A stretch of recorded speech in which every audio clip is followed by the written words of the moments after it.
રાજાની સામે મૂકે છે રાજા ત્રણ ત્રણ હીરાના નામ તેમ આવા આવા ફેરો પણ સદા રાજા પણ હીરાની પારખ કરી ચૂક્યો નહીં સાહેબ ત્યારબાદ રાજા નિરાશ થાય છે સાહેબ ખૂબ સમજવા જેવી વાત છે સાહેબ રાજા નિરાશ થાય છે નિરાશ થઈને કહે છે કે રાજા કે મારા દરબારમાં કોઈ ખરો હીરાનો પારખી તારે એકણ મેં બધા આવે છે જોવે છે છતાં કોઈ હીરાનો પારખ કરી શકતો નથી તારા રાજાના દરબારમાં ખૂબ મોટી વેદની બેઠેલી હોય છે તો પાછળ એક અંત ભગત બેઠો હોય છે સંત બેઠો હોય છે અંત અને અંત સંત ઉભો થઈ કહે છે કે હે રાજન ભલે તારા દરબારમાં ભલે ગમે એવા મોટા મોટા વૈભવધારી બેઠા ગમે એવા જમીન બેઠા પણ કોઈ તારા રાજા દરબારમાં આ હીરાની પારખ નથી કરી ચૂક્યા પણ લાવો તો તમારે આ જમીનને કહું કે હીરાની મુક્ત તારા હીરાની પારખ કરી બતાવશે હે તારે સુદાસ સંત સભામાં આવે છે સાહેબ અને ત્રણ હીરા આ જમીન સુદાસ સંતને આપે છે સાહેબ અને સુદાસ હાથમાં હીરા લે છે ત્રણ પણ રાજાના દરબારમાં અમે સૂર્યનો પ્રકાશ પડતો હોય છે અને સુદાસ સૂર્યના પ્રકાશમાં જાય છે અને ગરમીના તાપમાં આપણે હીરા ભોગી જશે 10 મિનિટ પછી આ સુદાસ સંત પાછો આ ત્રણ હીરા લાવે છે અને એમાંથી જે અસલ હીરો હોય છે એને પારખ કરી અને સુદાસ સંત કહે છે જમીન લે આ તારો અસલ હીરો છે શું છે અસલ હીરો છે તારે જમીન સુદાસને ધન્યવાદ કહે છે કે બાપુ તમે ભલે આંખથી સુદાસ છો પણ તમે અમારા હીરાની પારખ કેવી રીતે કરી શકો તારે સુદાસે ખૂબ સરસ જવાબ આપે છે કે હે જમીન હું આ ત્રણ હીરા ગરમીમાં લઈ ગયો અને ગરમીમાં લઈ ગયો એટલે બે હીરા ગરમ થઈ ગયા પણ એક હીરો ગરમ નતો થયો જે હાથો હીરો હતો સાહેબ ક્યારે ગરમ થયો નહીં એની બી પારખ કરી કેવળ મારો ભાવાર્થ છે સાહેબ કે આપણું જે શાંતિનું સ્વરૂપ છે એ શીતળતા ભર્યું છે બરાબર અને હીરા સમાન જે શાંતિનું સ્વરૂપ ત્યારે પ્રગટ થશે કોઈને ખબર નથી પણ આવા કોઈ જવેરી સંતનું તમને પ્રાપ્ત થઈ જાય આવા કોઈ જવેરી હાથો સંત મળી જાય તો તમારા સ્વરૂપની સાહેબ પારખ કરાવશે આ હીરા સમાન આ તમારું જે સ્વરૂપ છે હે હીરા સમાન જે તમારું સ્વરૂપ છે એ અનમોલ સ્વરૂપ છે સાહેબ સર્વને જાણે છે સર્વને માને છે સર્વને પારખ કરે છે સદાય સર્વથી ન્યારું છે આ પોતાનું નિજ સ્વરૂપ છે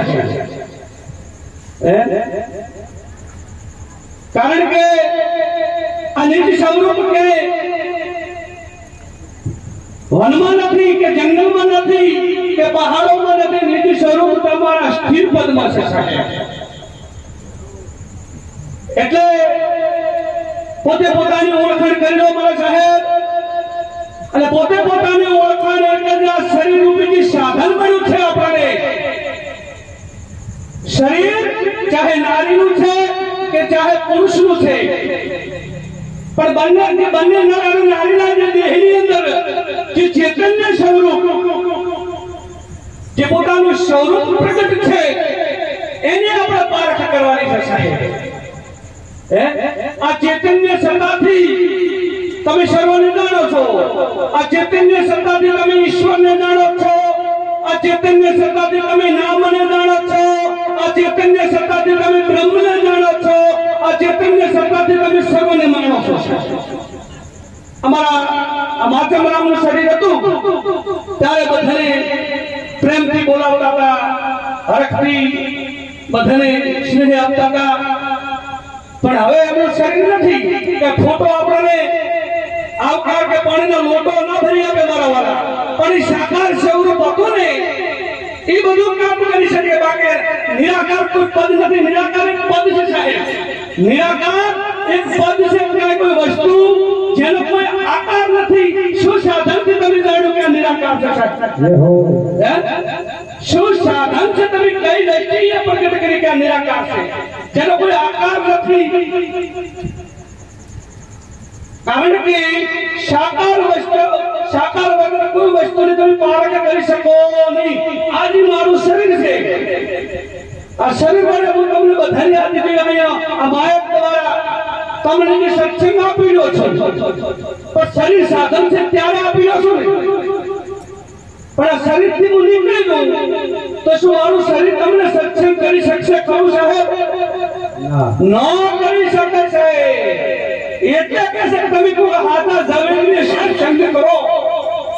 હાથા આવા રામચંદ્ર સાહેબ જેવા આવા જે પટકરા સંતો બેઠા એમનો સંગ કરો, બાકી ભ્રમ ટટાવો ને સાહેબ એમનો સંગ ક્યારે નહીં કરે.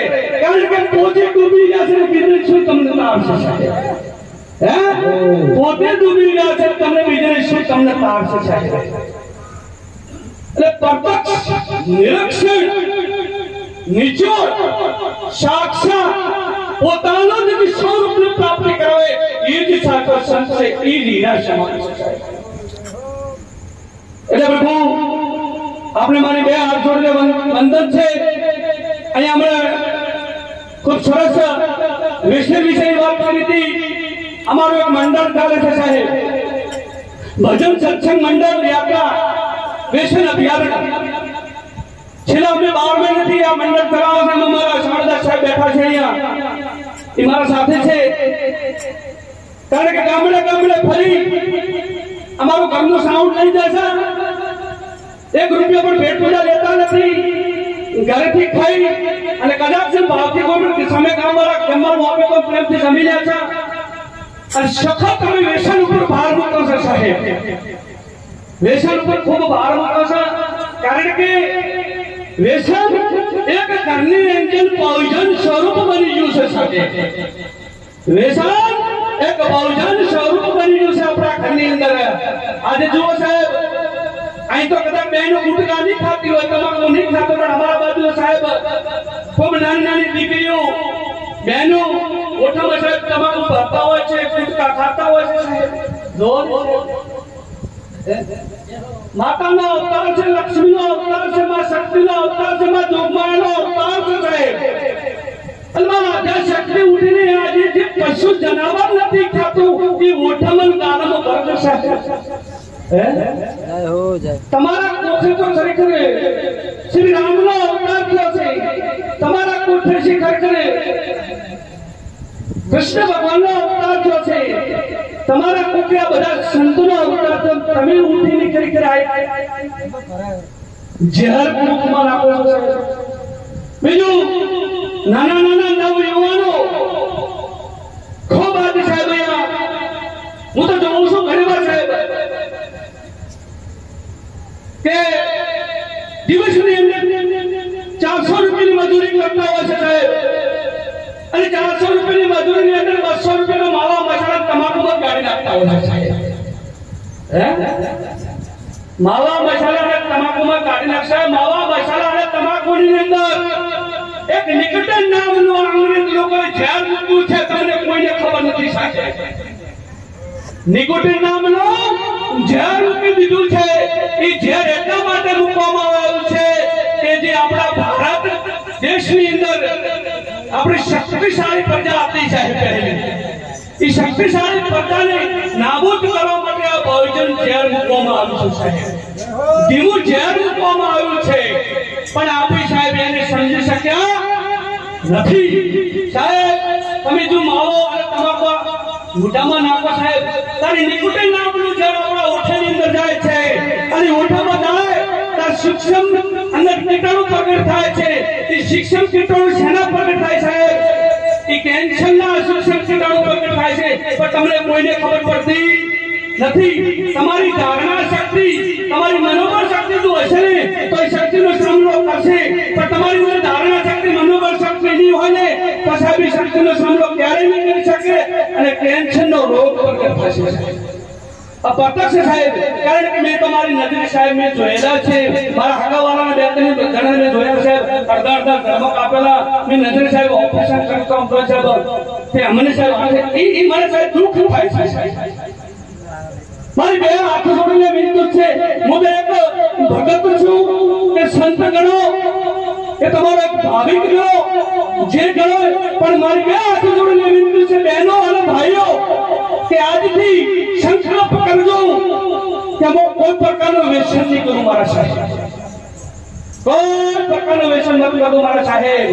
આપણા ખેતરમાં સાહેબ ગમે એવો હાથ હોય ને અને ઘણો ત્રાસ આપતો હોય ને તો સાહેબ તમે તમાકુ ખેતરની અંદર વાવી હોય ત્યારે ફોફાડા મારી બહાર જતો હોય છે સાહેબ. હે તમાકુના ખેતરમાં હાથ જેવો હાથ નથી એ પણ આપણી સાહેબ અંદર પેટમાં નાખના સાહેબ. યાદ કરો સાહેબ. એટલે મિત્રો થોડું સમજાવો, પાણી થોડું સમજો. એટલે કેવળ મારો બાવળની સાહેબ આથી સંકલ્પ કરજો, આ વિષય ઉપર પતંજલિ આપજો. બીજું આ ગામમાં ખરેખર બધા જ સંતોનું કામ છે, ભક્તોનું કામ છે, જિજ્ઞાસુનું કામ